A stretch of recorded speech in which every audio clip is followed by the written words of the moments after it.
people. Guess what? We got somebody here today. We got James, all the way from England. We're going to chit-chat with him a little bit and see what the hell's going on down there in England. All right, so James, let me pull you up real quick. Welcome. Glad you're here, buddy. Let me just go ahead and double check and make sure everything is going good. And I think it is. All right, if you can tell me what's up, James. Give me a shout out. Yo, you alright?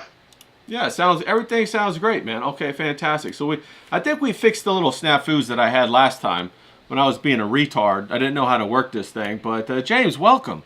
I know you had a busy day already today. What have you been up to, bro?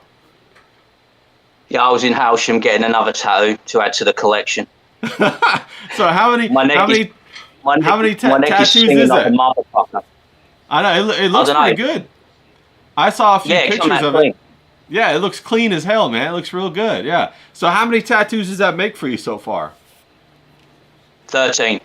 13. Holy shit, that's a lot of tattoos. Now, I know I'm working on a little project for you right now. I'm working on a little something right here. Let me go ahead and put that in there so people can see. Working on getting a nice design. I think we're going with that top one right there. And I'm going to go ahead and push it a little bit further and make it look even nicer. So I'm excited about that. Put the little royal crown on there. But James, what's going on in England, bro? We hear all this crazy stuff. We got like, we got the digital IDs. We got the immigration. I know we touched base on this briefly last time. But for the people who didn't hear it, because I took that thing down because, man, there was that echo involved. People couldn't hear it. It was crazy. So I took that thing down. So what the hell's going on over there, bro? Yeah, well, it was embarrassing on my end because I told everyone, look, I'm doing this stream.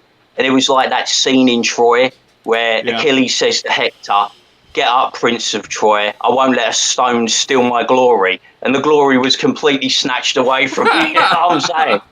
I know. I was like, I went through and I did it. And I was like, oh, man, we had such a good conversation. And I was like, and I played it and somebody said, oh, your audio's all fucked up. And I was like, oh, shit, man, I thought I had it all locked in. And there's, it's nothing more humiliating than like, going back and having, look at something and, people are not going to watch it if the audio's terrible. So I was like, damn it, we got to get this thing nailed down so I can get James back on so we can talk about this stuff, man. So now, I know that you've lived all over in England, haven't you? You've lived in the city, you've lived in the countryside. Where have you lived? You don't tell me the exact place. I don't want the cops coming for you, okay, bro? I know.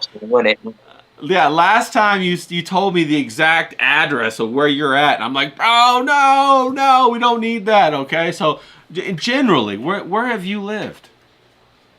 I'm a southerner. I've lived down south my entire life. So, Croydon in South London.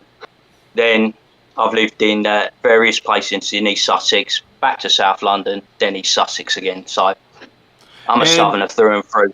Anyone north of Watford, I can't stand. Now, what was your favorite place that you've lived so far for that time period?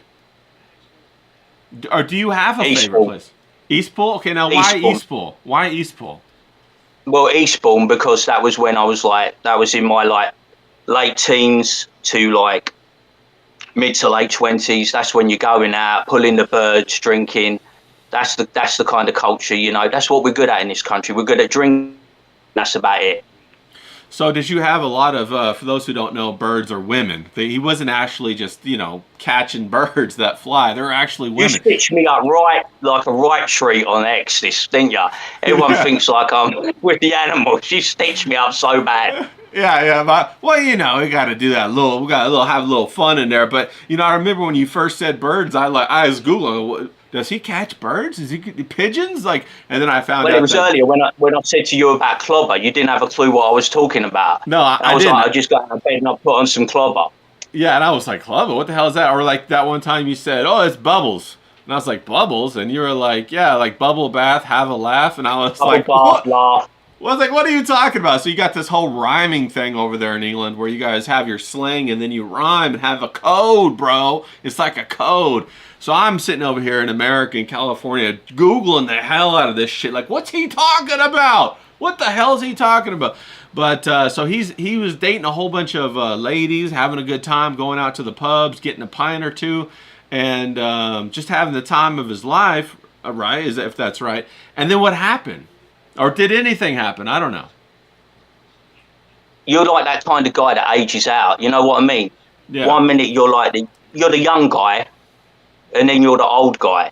So you never want to be that guy, do you? Sitting at the bar, glory days. It's better to leave while you're still in your prime than like hanging around the bars, hanging around the clubs, trying to pull the birds like you used to. Yeah. So what was it that made you decide, like, okay, now my time's done, or were you just bored with the scene, or what happened? Yeah, I think if you start at 16 and you're still doing it at 30, you gotta move on, ain't you? You've had your time, you've done your innings, pack it in, move on with your life, find something new. Yeah. So then you decided to move out in the country? Yeah, because I saw the winds of change. Oh shit. Okay. We discussed this, didn't we, in a previous stream? What? You can see it coming. I saw what was happening to this country a mile off. Yeah. We got a shout out to Mersh. He's in the chat. Nightwave Radio. Big shout out to you. Now the winds have changed. Did you smell them coming? Did you smell them coming, or what the hell was going on? Like, was it the immigrants? What was it, bro? What was changing? Well, if you've got a boat with 1,000 immigrants coming every day across the channel, I mean, you can see that coming a mile off, can't you? Yeah. They talk about, you're not allowed to say it because it's very taboo, isn't it? Yeah. I think Ava Vladinabrook talks about it, the Great Replacement Theory. Yeah. And everyone gets very scared when you say the Great Replacement Theory. But in this country, I explained to you, between 2030 and 2050, the whites will be a minority in this country. Oh, okay, yeah. Yeah, you said that. And what do you think's gonna happen then? No Church of England, no flag of St. George, no royal family. You're probably looking at the implementation of Sharia law.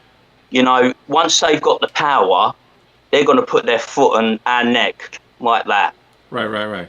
Now you blew my mind. You told me how many boats a day were coming in, like one big ass boat a day. It was landing on the shores or something like that. Now they've got a giant boat, and it's 1,000, and it's never women, it's never children, it's fighting age men. Well, they need the most help, right? Yeah, they need help. Someone should punch that boat. Right. So then you're seeing all this coming. You see the guys like jumping off their boat, like running up the shore and all that good stuff. And then all of a sudden they're opening all these barber shops and all these like falafel stores. So the whole city and the whole town's changing. Yeah, you have to understand. Look, my family came over on the boat. Right, we're Italians. Yeah. They came over there. Way back when, and they were doing stuff like they did barbershops, they were selling ice cream. So let's not get it twisted here. But like, they did it right. They came over here, they made their way, they raised a family. My great-grandfather, he married an English girl. They had copious amounts of kids because they're Italians. And that was basically, that was the start of it for me. But, yeah, integrated into the society. Yeah, because you have to understand, back then it was Italians, it was Irish, and it was West Indians. You know what I mean? And they got treated like dog shit. Don't get it twisted. My family got treated appallingly, but they didn't complain. They got on with it. They made a life, and then there's me now. So it's just, these people are different. I've said this, and I've said this in videos. I've said this to Presby. I've said this on X. Islam is not compatible with Western culture. And I will say this, and I will take the risk for saying it, because I could get in trouble for saying it. Yeah, well, don't tell them where you are. Don't tell them where you are like last time, okay? Go on. I want to be made a martyr. I don't want you to be a martyr, bro. Come on now. Go on. No, but yeah, I've said it. Islam is not compatible with Western culture. Right. And I'll stand by that. They want to come in and they plant their flag, in certain areas. I told you before, London, Manchester, Liverpool, Birmingham, Bristol, all the major cities. They plant their flag, they take over, and we suffer for it. We get pushed down to the bottom. Yeah, now It used to be, right? You know that scene in The Sopranos where Tony Soprano says to Dr. Melfi, I came in at the end. The best is over. Yeah. It used to be being a white guy was like you were on top. Right. Being a white guy in this country now, you are down so low, you might as well be underneath someone's foot. Right, right. You know, it doesn't escape me that I don't see any of the Muslims like stopping and praying in the streets over in the Middle East. They don't do that in Dubai. They don't do that in Qatar. They don't do that in the UAE. And so that's very interesting. And I saw an interview where somebody was talking about the only place that they do that is when they're trying to show dominance in a new culture. And so I think that's true. And we got Presby Bro in the chat. What's up, buddy? Good to see you. And do you see a lot of that? It's an aggression to try to change the culture of Europe instead of the neighbors. Go on. Well, take Milan for instance. Milan is the fashion capital of the world, right? Right.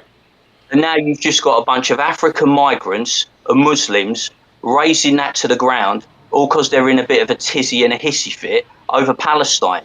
You know, issues in this country, right? This country cares about nothing when it comes to indigenous people. I've told you before, in it 24/7, this is all we get in our news cycle. It's Israel, Palestine, Russia, Ukraine, Trump 24/7. They never talk about this country. And in Europe, they have been completely engulfed by the issue with Israel and Palestine. Now, I told you, I'm an English nationalist. I'm an isolationist. I don't care about any of this stuff. But for some reason, Europe and England care about this more than anything. Right. It's at the top of the agenda. Domestic politics in this country is for shit, bruv. It is completely dead. They don't talk about it. All they talk about is international politics, taxing the bollocks off you, and giving all that money away in foreign aid. Right, right. And so I immediately think about a system, and I immediately think about those boats coming in, and I know that those migrants can't afford those boats, so I immediately think, well, who's paying for all this? Who's paying to put them in their housing? Who's paying for all of this? Do you guys know who's paying for it, or? Well, we've discussed this, isn't it? It's the black economy. Oh yeah. It's people smugglers. Yeah. It's people smugglers, and the government in this country have got an easy option. If they leave something called the ECHR, which is the European Court for Human Rights, if they leave this, they can stop this tomorrow. But they refuse to leave it. They refuse to leave it. So you will continue to. The only thing that's going to stop. Shall I tell you that we discussed this before? So the only thing that's going to stop the boats is bad weather. That's the only thing that can stop it. Yeah. Bad weather, because they're not going to be able to cross the English Channel. They're going to die.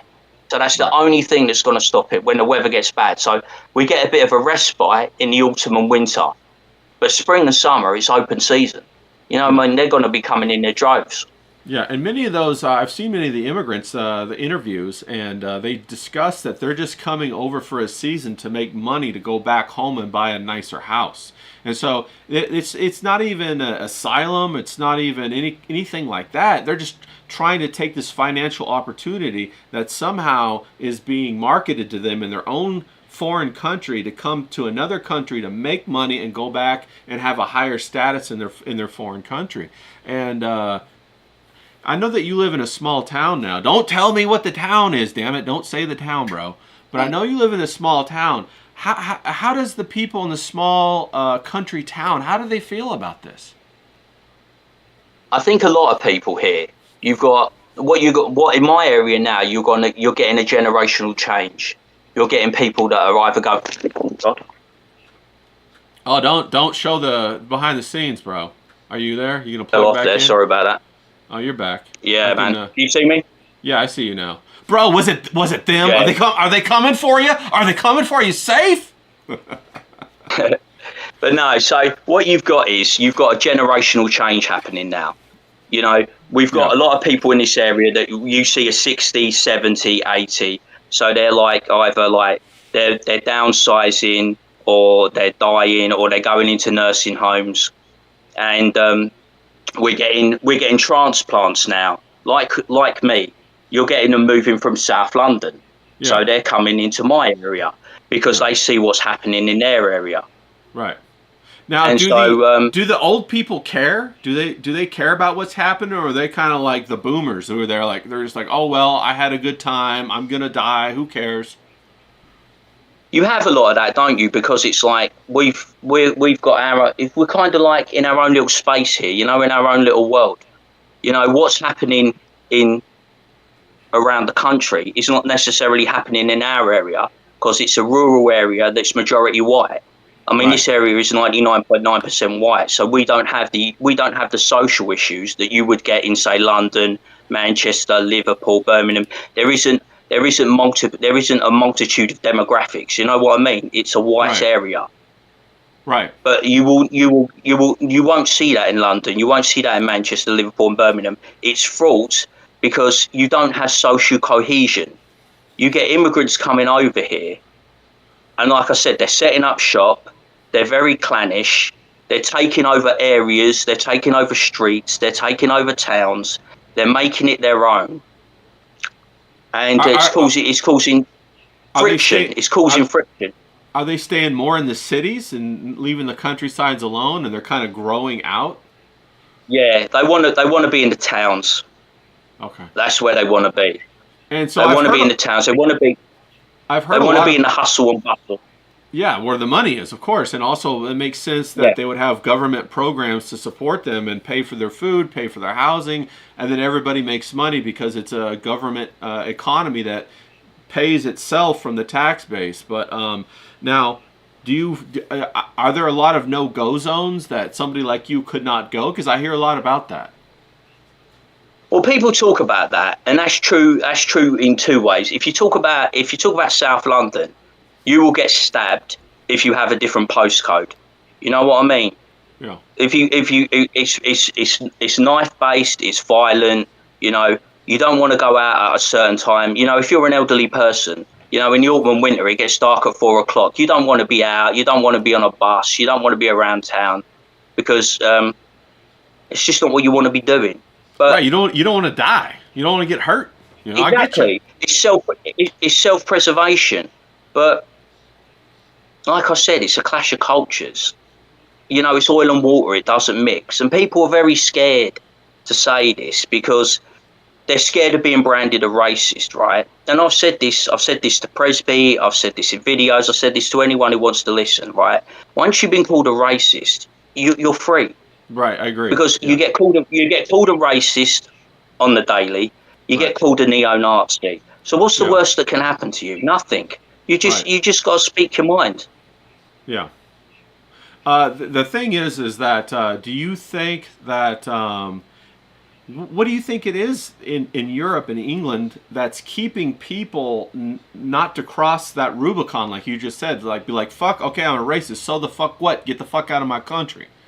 Because why? The people in England, that's their home. They can't go back anywhere else. That's just if they're gone, they're gone. That's it. White guilt. And what are they guilty of? What do they feel guilty about in England? 'Cause I'm in America. We got a different set of, guiltiness over here. What does it feel like over there? What do they feel Well, guilty if you about? take, I'll tell you something that's happened recently, didn't you? We got called we get called flag shaggers, right? Because we're proud of the flag of St George, we're proud of the Union Jack, so we get referred to as flag shaggers. I told you about the raise the flag movement, didn't I? Yeah. People were trying to show their patriotism by raising the flag of St George, raising the Union Jack, and people. I told you this before. I don't think there is a more despised flag in the world than the flag of St George. It's Right. loathed, it's hated. England as a country, historically, because of what we've done, Yeah. you know, throughout our existence, is a country that's loathed. And I think you have that as well in America, don't you? You Yeah. have people that come to your country, they burn the flag, they hate the country, they want to live in the country and take advantage of it, but they Right. hate it.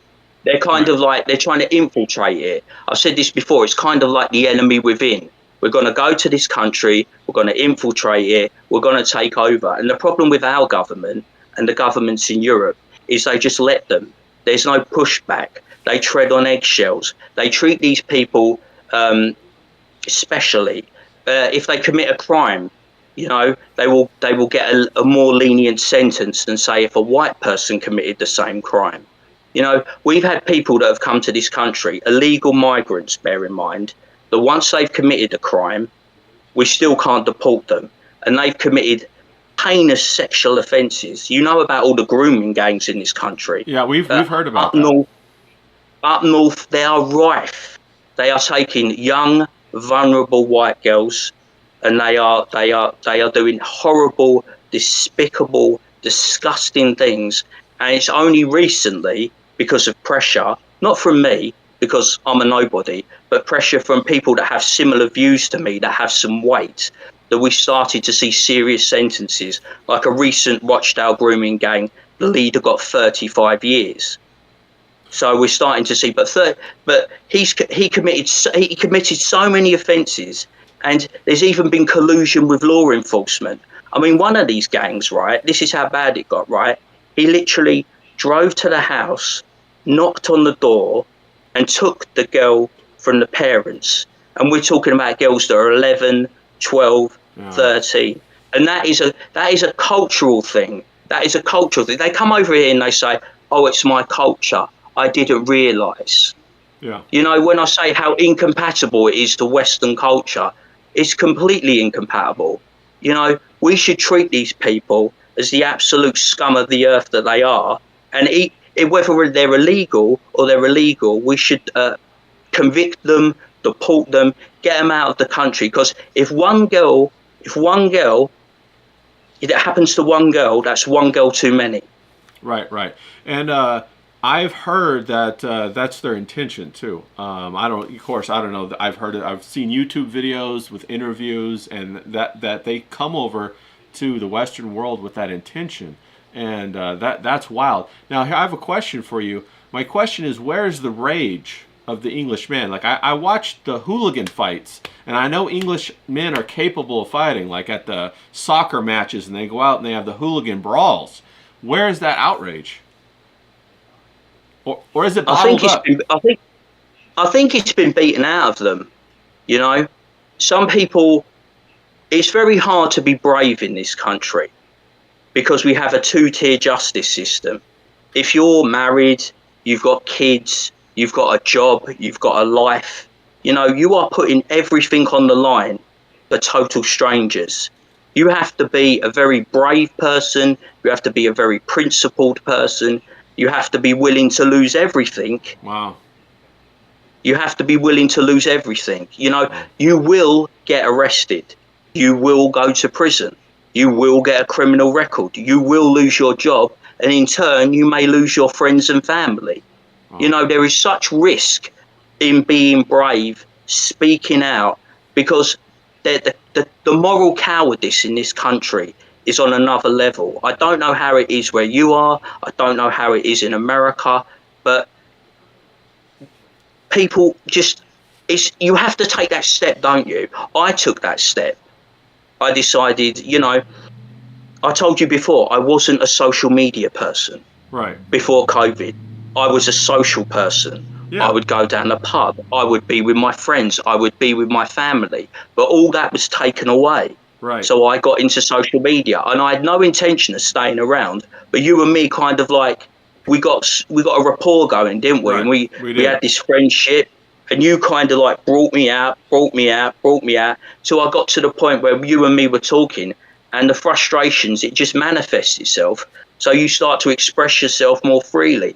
Right. Because I'm willing, like I said, I'm not married. I don't have kids. You know, there isn't a jeopardy with me. Right. I am willing to put it all on the line, because I know, I think to myself sometimes, when I die, maybe it's in 20 years, it's in 30 years time, I'm going to die not recognizing my own country. I'm going to be a stranger in my own country. I'm going to be a minority in my country. Everything that I've ever known and loved will have disappeared. Our traditions, our heritage, our flag, our monarchy, our principles, our standing in the world. I mean, you don't see people like me, who look like me, white, going over to the Middle East, planting our flag. Oh, I'm going to do a Catholic church. I'm going to have a Church of England. I'm going to tell you what clothes to wear. I'm going to tell you what to eat. I'm going to tell you that our religion is going to take precedence over your religion. Right. But in Europe and in the United Kingdom, and especially England, we just basically say, oh, please, come in, abuse our women, Right. abuse our young girls, mock our church, burn our flag, trample all over our traditions and principles. We've given these people, because we didn't nip it in the bud from the jump, Right.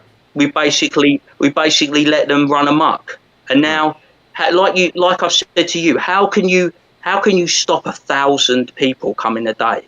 That's 52,000 a year. Right. How can you stop it?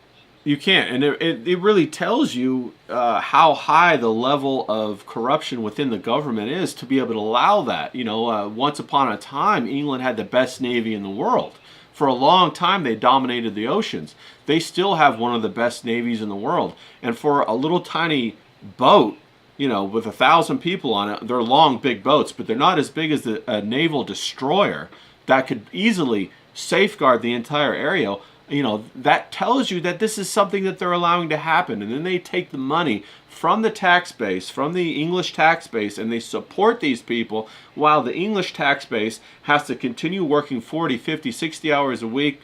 And then these other group of people take the cream off the top through the taxpayer, through the subsidization of their food, of their housing, of their schooling even, and they're allowed to balkanize into a entire group and take over entire blocks. Hey, just go on YouTube. There's tons of interviews, there's tons of documentaries talking about the balkanization of the European towns and the little townships and little neighborhoods that the English people are moving out of because they're trying to escape, and these other groups of people are moving in order to make their own caliphate or whatnot, or whatever it's going to be called.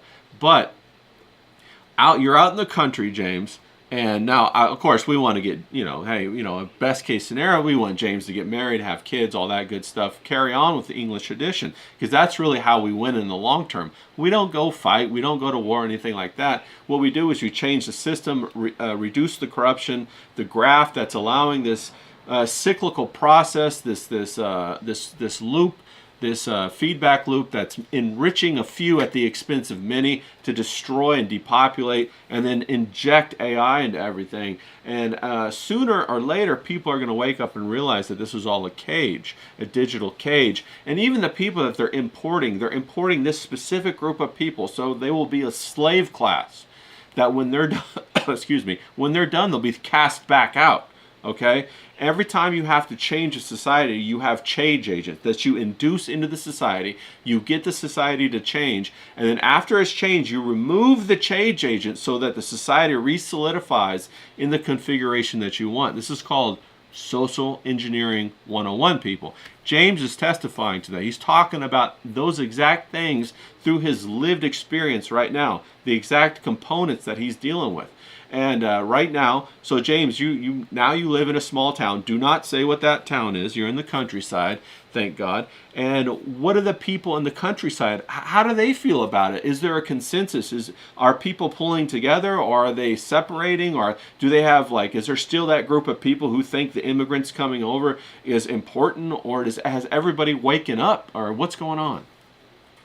Well, just to loop back to that previous thing about how we let this happen. Right. You were talking about the Navy, the RNLI and the Border Force, they ferry them across the English Channel. They're giving them free pass. They're picking them up because they don't want the international hysteria or incident of illegal migrants dying in the middle of the English Channel. So they're ferrying them over. Then they go to migrant hotels, which has caused plenty of issues. There's been pink protests. There was a pink protest tonight. Now imagine, right, this pink protest is made up of old women, mothers and children. And there was a counter protest. And you know what they were screaming at these people? They were calling them neo-Nazis and fascists. These people, they're professional protesters. You have to understand. Right. They're professional protesters. Right. They're busting all around the country, and they just shout their slogans. They're all wearing their kefefas or whatever. They got the tea towels on their head. They look a right state, bruv. I Right. tell you. And they're making an absolute mockery of their country. And you have to understand that that's London.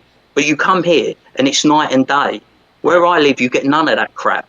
I don't see a protest, right? I won't see a protest all year. Right. If I stay in my area, I will not see a protest. I will not see a kerfuffle. I will not see. I'm like in a different country. The people here, they have their different views. They're very they're more green. They will vote for the Green Party. They care more about the environment and the preservation of the countryside. That's what they're into. The people that live here. If they cared about the countryside and they're the Green Party, then they should know that immigration is one of the biggest contributors to destroying the environment. How do they feel about that? Well, the Green Party's been hijacked. Okay. Because it's the easiest party to hijack. It used to be the Green Party, like I said, was about the environment. But do you know what the two top things about that party is now? No. Top of their agenda is transgenders. Okay. The leader of the party is a homosexual Jew. Okay. And they care about Islam. That's what they care about.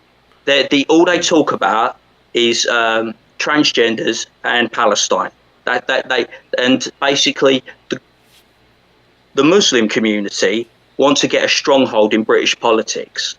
Now it's very hard for them to get a stronghold and take over the major parties. They're not going to do it with the Conservative Party. They might be able to do it with Labour, and they're certainly not going to do it with Reform, because the Reform are the closest thing to a right-wing party in this country. So what do? You infiltrate a smaller party like the Greens, take it over, change the agenda, and it's no longer about the preservation of the countryside or the environment. It's about social issues. Right. Issues that can further their cause. That's a lot like the churches out here now. We see a lot of the LGBTQ parties, injected into the churches and taking the churches over. And now all of a sudden you see a whole bunch of these rainbow flag banners being flown inside churches. And it's not like they even go into the church to kind of be a part of the congregation. They go into the church to dominate the congregation, to make everything about them.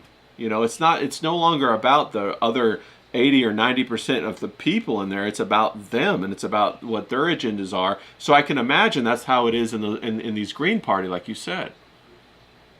Yeah, well, my family on my mother's side, they're Italian, so they're Catholics, and they used to make that joke, didn't they? Is the Pope Catholic? And right. I know he's from America, isn't he? He's from your neck of the woods. Yeah, he's from Chicago, isn't he? Chicago. And I asked this question: is the Pope Catholic? Because all I've seen him talk about so far is chastise Trump over the ICE raids. He's been going on about the environment and the climate. They don't talk about ecclesiastical matters anymore. The Church of England in this country is completely washed. They basically, all they talk about now is social issues. The church has been absolutely hijacked and consumed. And if you haven't got a strong Church of England, who's going to fill the void? They're going to build mosques. It's going to be Islam, because whatever you say, I despise. I openly say I despise Islam, right? But they are very strong to the core. They believe in their religion. Their religion's everything. They'll die for it. You won't get that in the Church of England or the Catholic Church. No one really cares about it anymore. Is it even going to be here in 50 years' time? Right. It's more will we still have it? It's more like it seems to be more like a political movement. Presby bro in the chat, he said that they did the same thing to his Presbyterian heritage. He's a Presbyterian. He said they did the same thing to his denomination. They took it over and they ruined it. So we're seeing this pattern over and over. It's being used over and over. And well, I have to say that Presby's very strong on X, man. I mean, that's a guy that really stands on his principles, man.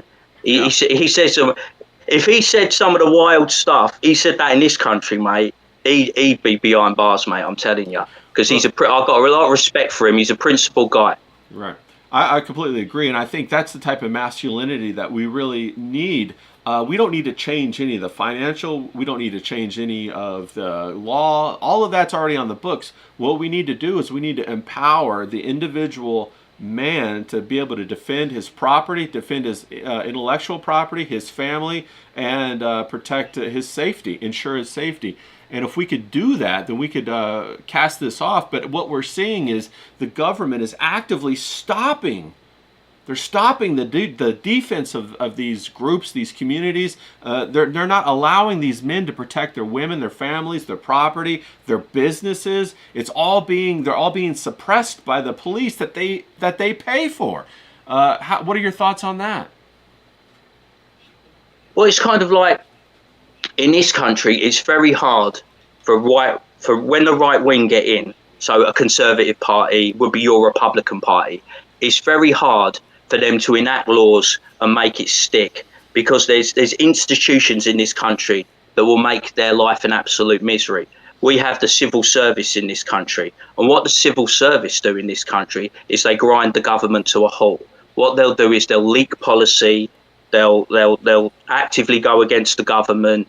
They'll start downing tools. They won't do the job, and so the implementation of government, when we have a conservative or right wing party, is very difficult. And then if we manage to get past the civil service, then you have to have the judiciary. Now the judiciary are very left wing. You know, they've been schooled at our universities and our institutions, very left wing, very protesty, very right on, support all the causes.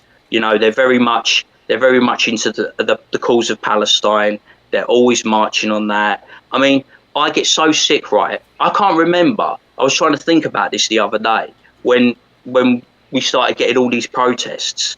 I remember in the 90s and the early noughties and the 10s, I was out and about. I was going into town. I'd be in London, and we never had any kind of protest like this. Now we get it on the daily. Every Saturday there's a protest with the Palestinians. You know what I mean? It's completely taken over. I don't know when that switch, when it all, and the only thing I can think of is immigration has caused a demographic change, and social issues being pumped into our young people in universities has completely changed the thought process of people in this country. Because people in my generation and my parents' generation and my grandparents' generation, it's completely alien to them. Right, yeah. So they don't understand it at all, do they?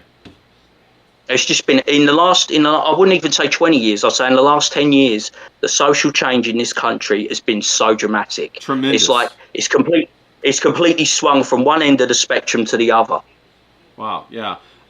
You know, I definitely have noticed that. I live in California. I've definitely noticed that in Southern California. You know, you were talking about how they've created this government that has all these excuses not to work. Basically, is what it's a system designed to fail and consume resources and not yield any change, and shoulder zero accountability, right? It's always somebody else's fault, or this happened or that happened. So they got this perfect network where they can just push off responsibility and accountability. They don't have any kind of need to prove themselves. And we have the same thing happening in California right now. We just had all those big fires. Everybody was going to pull together and rebuild, but no.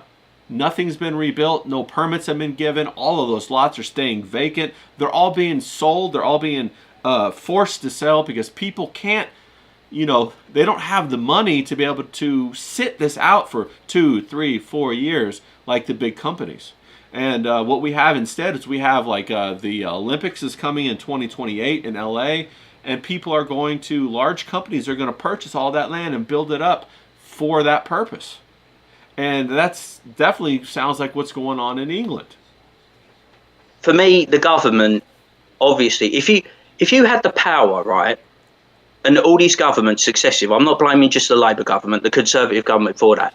You have the power, you have the tools to be able to implement, to stop this mass migration problem that we have coming from Europe, crossing the English Channel into our country. The only reason you wouldn't want to stop it is if you were looking for a demographic and social change.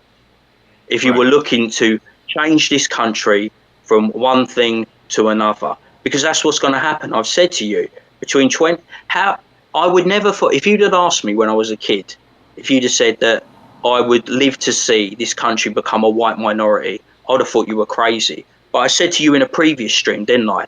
When you look at the schools in London, I use London because it's what I know. So you take a school in London, right?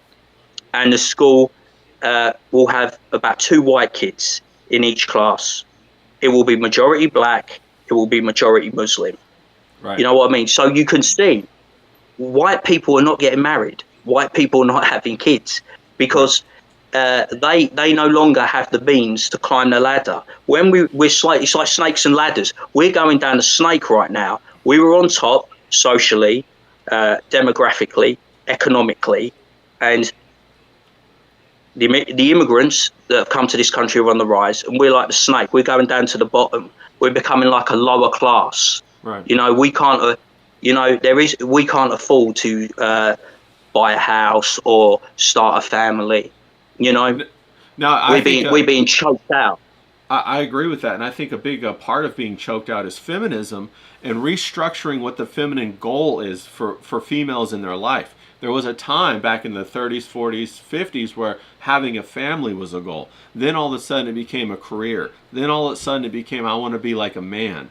You know, and I have this critique where I always say, you know, when we're talking about entertainment movies, don't write women like men. You're doing women a disservice. Write them like women, you know, and that's kind of what the women in feminism have been pre-programmed through all this indoctrination to think like a man and to go out there and strive. And then by the time they hit 35, 40, they realize they're not a man. You know, they wanted to have a family. They wanted to do all this, but it's too late. And so then they end up eating their words. And hopefully, you know, I don't know what it's going to take to get back to that point where women can have children again. But if you look at the immigrants coming in, they're having children younger than the age of consent. You know, in some of the countries over in the Middle East or wherever, the age of consent is as soon as they're able to have children, which is wild. Well, women in this country are actively encouraged not to get married, not to start a family. They're mocked. They're frowned upon.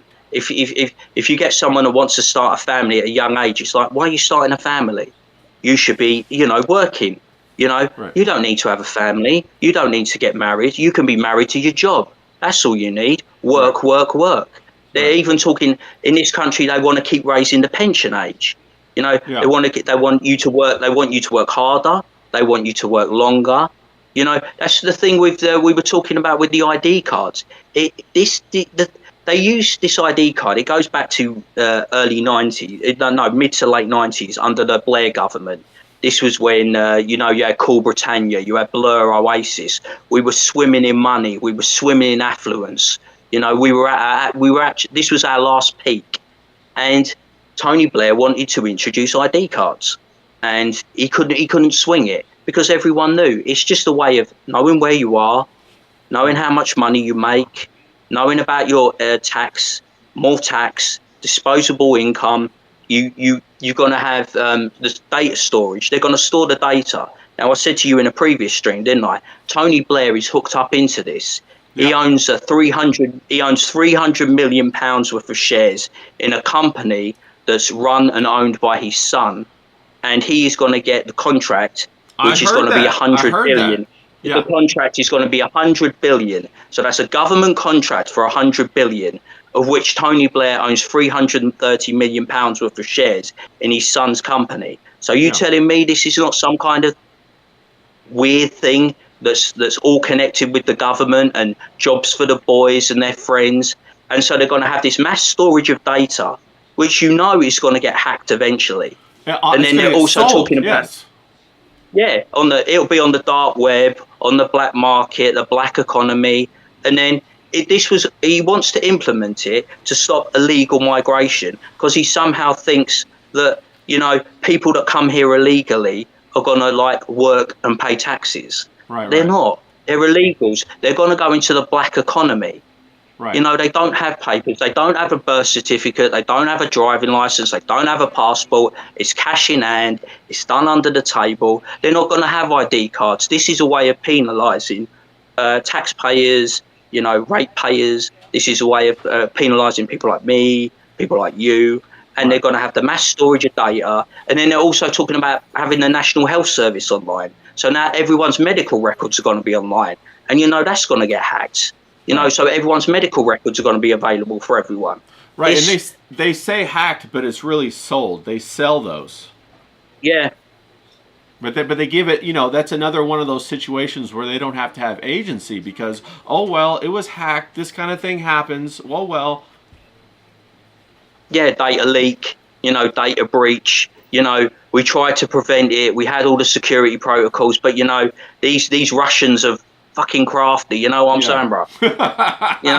They have bears, bro. They have bears. Exactly.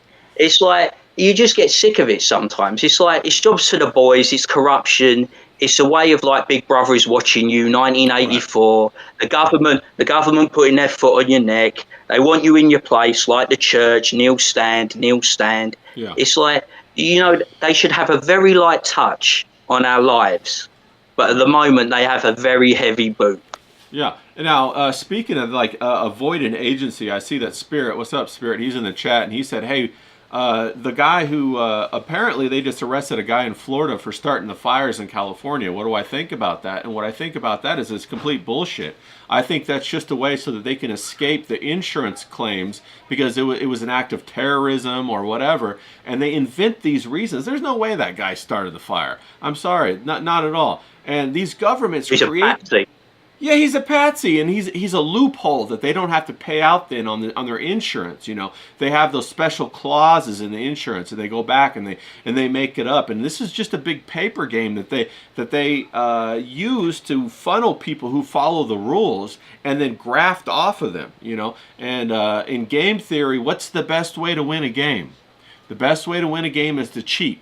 What's the best way to win when you cheat and you make other people not cheat, right? So you get what I'm saying? There's always 2 or 3 different versions of the rules based upon how... It's all a rigged game, isn't it? Yeah, that's right. It's all like a 3-card Monty that, you don't know that there's another guy that he gambles and he wins and then, you think you can win, but he's in on it, right? And so then you get taken down the road and you lose your money, whatever. But that's how that goes. And that's how the governments are doing it now.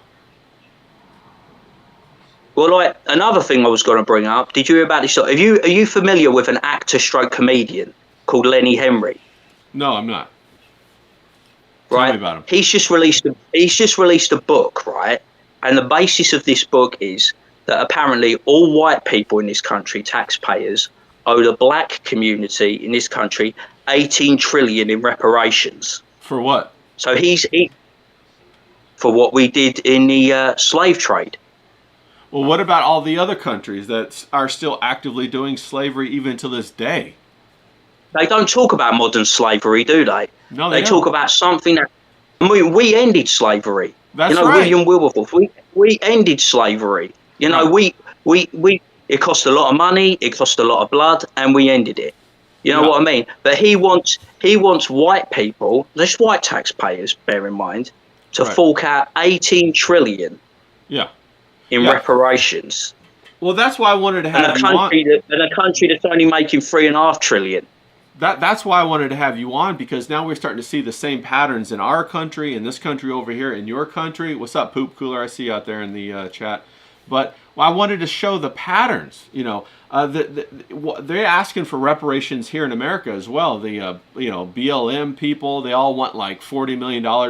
Per black person or something like that, and they wanted us to give it all in taxes, and then the California wanted to do the same thing, and it's kind of like, bro, I mean, like, we're paying everybody. You can't, the tax dollars can only stretch so many ways, and it's ridiculous the claims that are coming up, and now we're seeing it in England. You're telling me about the same exact things happening in England when I believe that the English people actually, back when they ended slavery, did make reparations. Is that true?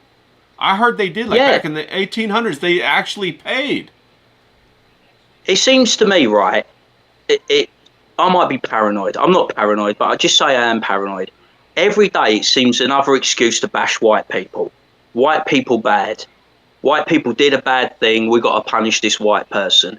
Right. And it's like, this is what I'm saying. When you see minorities getting in the ascendancy, I've said this before, they are not going to go easy on us. When Right. they've got the whip hand, when they've got the power, they are going to come down on us like a ton of fucking bricks. Well, no, I You know completely what I agree mean? with that. No more inclusion, right? And when the tables go the other direction, it's not going to be inclusion. However, I do firmly believe I don't believe that they're the puppet is what I think. They're the puppet for the person or the group behind it. And don't say whatever you think that group is because I don't know what it is. I don't want to say what it is. But they're really the glove in the hand, aren't they? That are being transplanted over here, and they're the patsy, just like the guy for the fire, from the California fire. They're really being the patsy to eschew all of this in, so that when there's a backlash and there's responsibility to be borne, they can be put on the responsibility and then discarded out of the way, and then it's all taken care of. But we're going to keep these changes in society. Well, the power behind the throne always needs a useful idiot. And there's Right. plenty of useful idiots in this country. And You know, plenty line from them the up.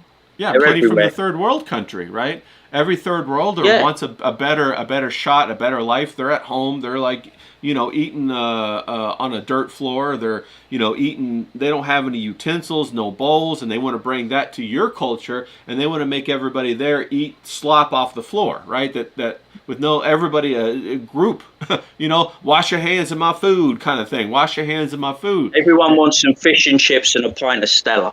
Right, exactly, and then they're gonna change the culture, and if you go, ooh, well, I don't want that. They're like, oh, what are you racist? You don't like the culture? So James, let me ask you this question: do you think the English people will wake up? Do you think that this protest with the St. George flag will start to kindle a galvanization or help the people come together and coalesce to as a group, or what do you think is going to happen? Well, I've got to say, this week I've been pleasantly surprised because there's been three things. I just mentioned the thing with Lenny Henry and the reparations, and then of course I mentioned the flag shaggers thing where they use that derogatory term about raising up the flag of the Union Right. Jack and the flag of St. George. But the thing, I did a video about it, but like it doesn't get a lot of traffic because I haven't got a lot of followers. But it was the whole Okay. thing with Gary Neville. Hold on.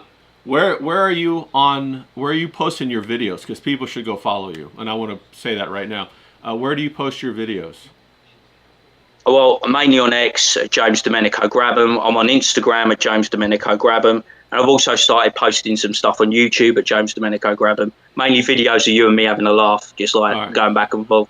I'm gonna put his links down in the description. Everybody go follow him, of course, see what's going on. Do it, Okay. don't do it. You know, it's no skin off my nose, bro. Bro, You know, I'm still. I thought that at first too, and I was like, "Fuck, I'm not going to tell people to follow." But then when you actually do, people go actually follow, so it's good, and other people will hear it. They'll go follow you. I'll say this. I won't hold back. I say controversial things. You know, I speak my mind. I'm not a boring follow, but you know, you do you, mate, and I'll continue to do me. I'll still do me regardless of whether you follow me or not. But going back to this thing now, Gary Neville. He used to play for Man United. He was a right back. He was a very mediocre footballer in a good team. But we recently had a terrorist attack, didn't we? It was by a Muslim, an Islamist who pledged his allegiance to ISIS. He committed a terrorist attack on the synagogue, and Gary Neville come out and said that the people to blame for the terrorist attack wasn't the Muslim, wasn't the Islamist, wasn't the guy that dedicated his life to ISIS. It was middle-aged white men who are dividing this country, people who voted for Brexit to leave the European Union. It was flag shaggers. And he said, because he got into property developing after football, and he said, at one of my building sites, there was a Union Jack, and I pulled it down. And I was very surprised that people like TalkSport is a big radio station over here. It obviously deals in sport, but sometimes dabbles in politics. They went very hard on him. So, I support Crystal Palace. Simon Jordan, the ex-chairman of Crystal Palace, he went very hard on him. He's in a relationship with Michelle Dewberry that works at GB News. So I think he might be like right wing. But people came down on him and said, look, because we're from the streets. You know, he might be from Manchester, but we're all from the streets. And like, I haven't forgot where I come from. I'm still from the streets. You know, I can still go into like clubs and stuff like that. I am who I am. You know what I mean? I haven't changed. Right. I'll be the same now. I'll be the same when I die. Same association, same people, same friends. But he's become a champagne socialist. He's in rarefied air now. He lives in a gated community. He isn't in the streets. He doesn't know the struggle. He's moved away. So he's got these very different opinions now. He's like, oh, I'm above all that. He takes Middle Eastern money. You know what I mean? He's bought and paid for. He used to be paid by working class men who worked hard Monday to Friday and enjoyed a few pints and went to the football. But now his paymasters are in the Middle East because he's entered that commentary community. You know, he does the commentary now. And he's a propagandist and he's bought and paid for. So he likes to say that the Muslims are lovely, they're flowery, they're bringing their culture. You know, we should embrace it. You know, they're good people. And people come down on him like a ton of bricks, you know. A lot of the guys that, you know, that go to football, because he owns Salford City. The Salford City fans said he betrayed them. You know, he's betrayed his roots. He's betrayed his class. You know, he's no longer working class.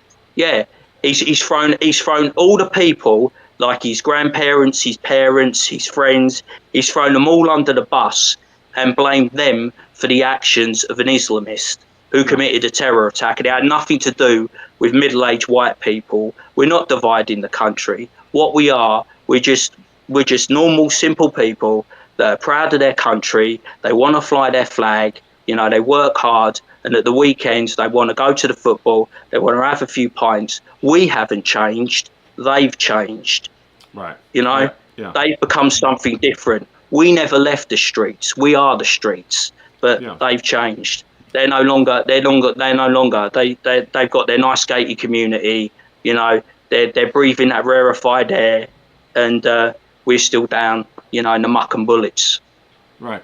Now, James, bro, I agree with Mersh, man. You should have a podcast for sure. And I'm going to have you on as many times as you want to come on here. And, you know, I think you've got a lot of interesting things to say. And you're very well spoken, great voice, great accent. You're definitely somebody who could catch the attention, and you're really voicing the opinions of, you know, the everyday Englishman and basically the everyday man of all around the world, right? No man wants to have a somebody else come into his home and destroy it and steal from it. You know, we want to be able to defend our home, defend our people, defend our family, and have a prosperous future for our children. And that's basically the message in a nutshell, isn't it? No, it's not much to ask, is it? You just want a nice, simple life, you know, cradle to grave. Everyone wants to, you know, have a job. Everyone wants to earn a decent wage. Everyone wants to have a family, you know, maybe in their lifetime see grandchildren, great-grandchildren. And then when they die, they know they've left a legacy. But what kind of legacy is going to be left? There is no legacy. There is no inheritance now. I think I made a joke. I think I remember I did the Gangs of New York thing. I can quite imagine there's going to be pitched battles with knives in the streets where you're just going to have different ethnicities, different demographics going at each other. But the thing that really annoys me is that more so than the illegal migration is all these like people like Gary Neville that are willing to sell us out. Right. They've sold us all out. You'll see at the protests, right? When you ever see a protest when it's about Palestine, have you ever noticed it's all middle-aged or old white people? CK can attest to this. CK goes to these protests, doesn't he? You could just attest. It's all these white guilt losers. You know what I mean? That are ashamed. They look in the mirror and they're ashamed of their skin. They're ashamed of their family. They're ashamed of their heritage. They're ashamed of where I come from. And I'm not. You know what I've told you? I'm Italian on my mother's side. I'm English on my father's side. But my name grab them. I think it's some kind of like Germanic name or something. And like I've got gypsy blood. You know what I mean? I've got all kinds in me. You know. Right. But I'm proud. I'm proud of who I am. I'm proud of where I come from. I will stand up for it. I will stick up for it. This is a great country. It was a great country, and it can be a great country again. But you need to get your house in order. You need strong leaders. You need people that are willing to like draw a line in. I've said to you, how many times I've said to you, it's time to draw a line in the sand. Right. But, you know, the thing that people most fear in this country, and this is what's so pathetic, they most fear being called a racist. You know, they fear it. They fear it. Do you think they'll ever be able to cross that line, or do you think it's a generational thing? Do you think the older people will always fear that because they've been programmed this way? we're getting old, aren't we? So Yeah. eventually we're going to die out. I think what you need to do, you need to get into the universities, because they're getting programmed, they're getting fed all this bullshit, about white guilt, about all the things we've done in our history. They don't teach our history. Right. They teach it in a very negative light. It isn't our achievements, it isn't our crowning glories, it isn't what we brought to the world. If you Right. go to the universities, you think we just brought abject misery. You Right. think we haven't achieved anything. It's like when you see those black people. Remember when you see those black people on X and they go, we invented this, we invented that. They just make it up in their head. They're deluded. Right. We invented the telephone. Black people invented everything. Right. You know what I mean? It's like there's kind of like this delusion. Yeah, and none of that really matters if No, you you have carry on. if you don't have order in your society, right? So if you're saying you invented something, well, then you go back and look at your society from where you came from. Is there order or is there disorder? If there's order, then it makes sense. If there's disorder, then it can't be true. You know what I'm saying? And so what they do not bring order to the societies that they come to. They bring disorder. Isn't that true? Yeah, it's just chaos. Yeah. It's chaos, and it's a free for all. They're just agents of chaos. Right. Like I said, these people that are it's not white working class people that are bringing this country down. It's a government that is not fit for purpose, that's being led around the nose by these professional protesters. Well, People on social media. Isn't that the point, though? They want order out of the chaos, right? So they first have to bring the chaos. You go abdo out of chaos, or whatever that saying is, order out of chaos. We even have it on the back of our dollar bill over here. Yeah, because then they can have the country that they want. That's right. Not the country that I don't know. Fighting for, I don't know. Would we fight for it if we had the opportunity? I think, like you said, a lot of people have moral cowardice. I don't think they would fight for it. Right. It's a completely I would fight for it. Yeah, I would fight for it. It's a different generation than in the 40s, isn't it? Where every man in the 40s was expected to go fight for World War II, to go sacrifice for their country, because it was a make or break moment. It was one of those what do they call it when it's a situation where they could be destroyed. And so you had men like that in the 40s, but where are those men now? I've had people in my family that have fought and died. Right. They fought and died in the Great War. It's like, and they were people that were Italian immigrants that then fought for the English. Right. And they fought and died in a foreign land. Right. So they were willing to sacrifice for the country, their adopted country, and they fought and they died. Right. You get these people now. I've said this to. I always do it on X. I always do the enemy within, and I truly believe that. Like you said, it's an infiltration to take over and get the country that they want. They're remaking it in an image that is completely alien to me. Yeah. I'm seeing the country that I love completely change. And when you speak out about it, you just get instantly labelled a racist or a neo-Nazi, because they want to stop you from talking. They want to stop you from expressing your opinion. They want to quiet you down. They do the same thing. You might not like him, love him or hate him, but Tommy Robinson is out there, isn't he? He's fighting for it. Yeah. He's very pro-Israel. He's very pro-Jew. That's his thing, whatever. But he understands that the problem is Islam. He understands that fundamentally the problem in this country is Islam and Muslims. I don't know how it is in America. I see things like Michigan. I think Michigan's bad, isn't it? Yeah, I think they have a problem. Michigan's bad. Yeah, and I think Minnesota as well. Yeah. Yeah, it's bad. And I see you get people. You see the seeds, don't you? When they start to get power in the government, you have the squad over there, don't you? Mm-hmm. A bunch of immigrants that have undue influence, you know what I mean? And then they become the cool celeb. They become the cool celeb on TV. Have you noticed how CNN will latch onto them and go, God, look at these people. Look how great they are. Let's promote them. Let's promote their views. They're America's future. And we get the people over there. This is Britain. This is England's future. You're the past. You belong in a bygone era.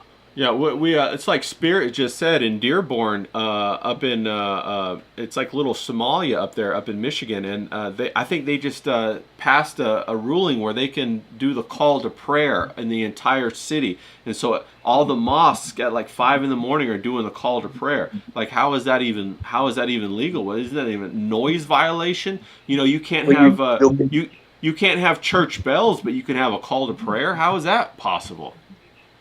well, you have that here, don't you? In like places like Birmingham that have like big Asian communities, big Muslim communities. Like I said, they basically plant their flag, take over an area.